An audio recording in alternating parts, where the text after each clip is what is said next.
Have you ever looked up at the sky and wondered why airplanes leave those long white trails behind them? Are they smoke, pollution, or maybe something mysterious? The truth is simpler and more fascinating than most people think. Today, we're breaking down the real reason why airplanes paint the sky with white lines. For years, people have come up with their own explanations. Some think it's smoke from the engines. Others believe it's chemicals being sprayed in the sky.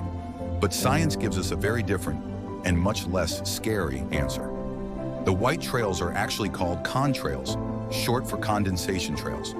Here's how they form. Airplane engines burn fuel, which creates water vapor as a byproduct. At high altitudes, the air is extremely cold, often below -40 degrees Celsius. When the hot water vapor from the engine mixes with that freezing air, it instantly turns into tiny ice crystals. And what do we see from the ground? A bright white trail of frozen water. You might notice that some airplane trails vanish quickly while others stretch across the sky for hours. Why is that? It depends on the humidity of the air. If the air is dry, the ice crystals evaporate quickly and the trail disappears.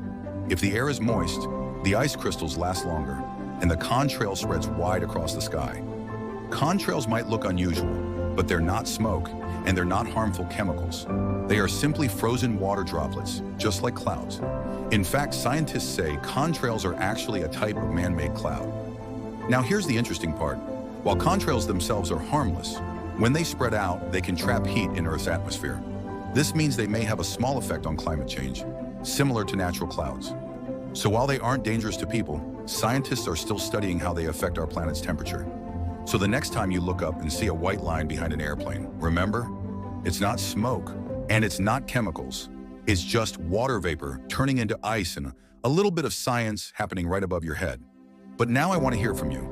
Have you ever believed contrails were something else? Or did you already know they were just ice crystals? Drop your thoughts in the comments, Awash, and let's clear the sky of myths together. And don't forget to like, subscribe, and join us for more. Have you ever wondered questions answered in simple ways?